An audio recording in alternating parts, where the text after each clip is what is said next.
Welcome to the deep dive. We're jumping straight into something pretty challenging today. It's a reality that hits some of you who've, played the game perfectly. We're talking about that moment when the success you worked so hard for stops feeling like freedom and starts feeling more like, well, like a cage you built yourself. We're looking at source material today that asks this really uncomfortable question. What if success didn't set you free, but actually chained you quietly to a life you don't even want anymore? Yeah, that paradox is something we see a lot. Yeah. It's what sends so many really high-achieving people, back to square one, rethinking everything. You followed the script, right? Built a big career, saved like crazy, invested smart. You did all the things they tell you to do for financial independence. But then you look at your life, your calendar, and the pressure. It's still immense, maybe even worse. Your calendar owns you, the demands keep growing, and that freedom you expected, it just slips away. It's the classic trap of trading your time, your most valuable asset, for more and more dollars. Okay, right. So this feeling of being trapped. Let's unpack that, but also look at the solution, the antidote that our sources are proposing today. Our mission here is to really understand the nuts and bolts of a specific plan called Built for Freedom, Durable Wealth, and Passive Income. It introduces this freedom system. We need to cut through the marketing language, maybe, and get to the actual concrete steps. How do you achieve that real autonomy and wealth that lasts? So let's start with a diagnosis. What's the core problem this system is trying to fix? It seems like it's not just about making money. It's about getting out of that grind, especially the one that comes with those high-pressure, high-income jobs. The source says the biggest danger to your long-term freedom is getting locked into a routine you just can't break away from. Your success creates more chains, not fewer. Exactly. And we have to be honest, trading hours for dollars, even if it's a lot of dollars per hour, is ultimately a dead end if what you really want is freedom, because you are the engine. If you stop, everything stops. So this framework, it promises something different. It talks about a proven path to get your autonomy back, to take control of your future again. And it all hinges on one really critical action. You have to escape that grind. The focus has to shift immediately from just earning more actively to building assets that make money without you having to constantly push the pedals. Okay, and that leads to the design philosophy behind it, right? It's not a get-rich-quick thing. It's about building something that doesn't need constant tinkering down the road. Precisely. The key word is durability. Durability above everything else. The whole idea is that this wealth-building approach should be designed so you build once, earn for decades. That's the quote. It's thinking in terms of decades, not quarters. Because, look, if you have to constantly manage, trade, fiddle with your investment, you haven't actually bought freedom. You've just given yourself another demanding job, right? So durability, that's the absolute key to real autonomy. Okay, durability. If that's the main goal, then the portfolio itself, the actual investments, must reflect that. Let's talk about the specific structure they call the freedom portfolio. What actually goes into it? What defines these assets? What makes them durable? Right, the defining feature is resilience. Resilience against the big trends shaping things now, especially technology shifts, AI, automation, all of that.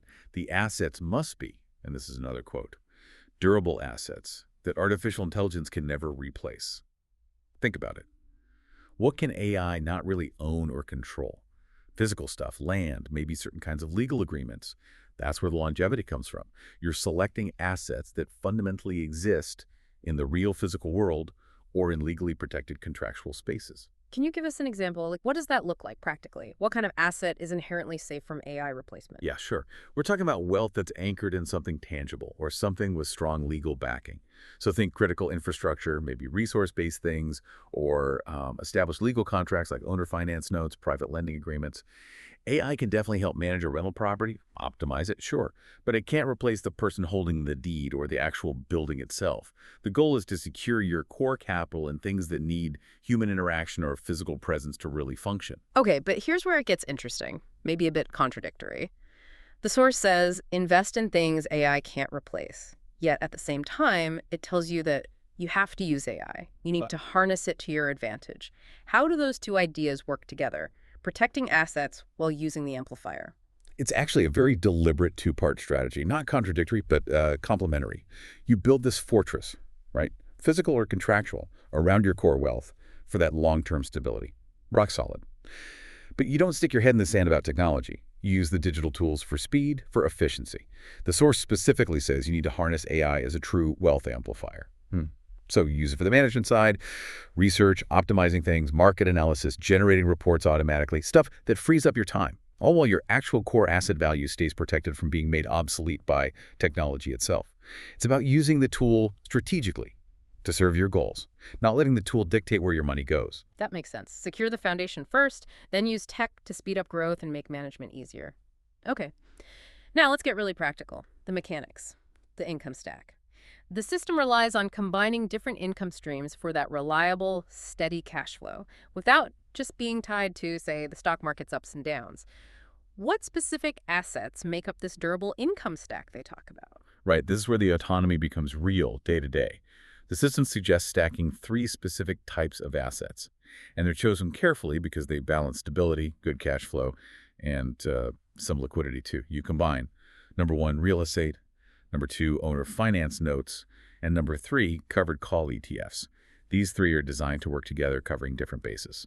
Why that specific mix? Real estate, managing loans, managing derivatives with covered calls. That sounds potentially complicated. More complicated maybe than just putting money in a simple index fund for passive income, which is what a lot of people aim for. But that's where the idea of control comes in. And that's the key insight here, especially for someone already sophisticated with finances.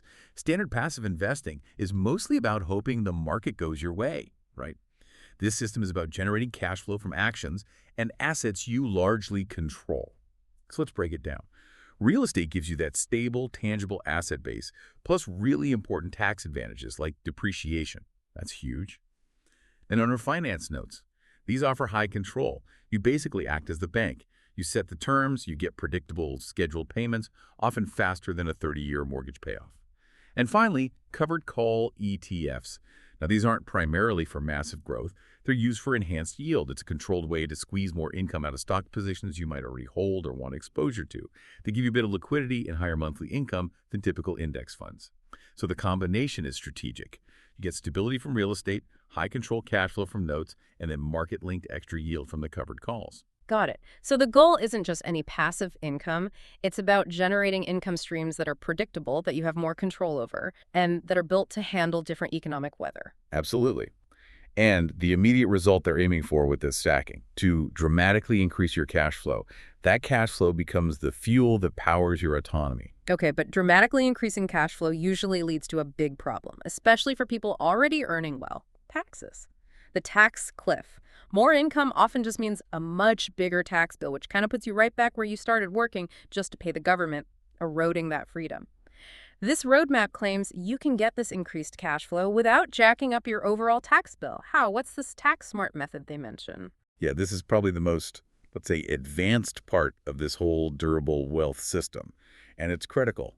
The cash flow boost absolutely must happen without raising your taxes. Otherwise, like you said, what's the point? The system pulls this off using a structure they call the 5 buckets of tax smart freedom. Now, we don't have every detail of all 5 buckets here, but the core strategy is clear. It's about integrating investment activities. Specifically, integrating activities that generate passive losses on paper with income streams that need sheltering from taxes. You mean like using losses from one bucket to legally cancel out the taxable income from the others? Precisely. That's exactly it. You strategically use things like depreciation from real estate, which often creates a loss for tax purposes, even if the property is cash flowing past. You use those paper losses to legally offset the income from the notes, which is often taxed as ordinary income, or the distributions from the covered call ETFs. It's designed as an integrated system. The asset you choose partly for stability, the real estate, also acts as the legal tax shield for the assets you chose primarily for high cash flow. If you don't have that integrated tax strategy, that increased cash flow just gets eaten up by taxes, totally defeating the purpose of building financial freedom. Right. That integrated tax piece is the key insight that makes this more than just buy these assets. It's about the whole life cycle of managing the wealth, including the tax implications. Yeah, the big takeaway really is how comprehensive this approach is meant to be. The source isn't just giving you a shopping list of investments, it's laying out a whole blueprint. From picking assets that can withstand AI disruption to how they stack together for income, right down to the absolutely essential integrated tax structure you need for real autonomy. It seems built specifically for you, the listener, who might be successful on paper, but feels like that success now runs your life. And the source is pretty forceful about this not being just theory. They call it a battle-tested system. something born from scars, proven in real markets. They stress that it's specifically built to withstand any cycle while compounding your wealth across decades. The focus is all on resilience and maintaining control. So if we loop back to where we started, that paradox of success becoming a chain, this suggests that just working harder or even just standard passive investing might not be enough anymore. You have to be more active, more strategic in building these protective, durable layers against economic bumps and technological disruption. Absolutely. Which brings up, I think, a really important question for you, the listener, to consider. If your goal is real autonomy, real durability, if you want your wealth strategy to actually outlast economic cycles, not just kind of survive them, what's one small shift in perspective you could make, maybe even starting today? A shift to move from being just an active participant in your wealth generation toward being the autonomous architect of a system designed to work for you decade after decade. That really seems to be the heart of being built for freedom.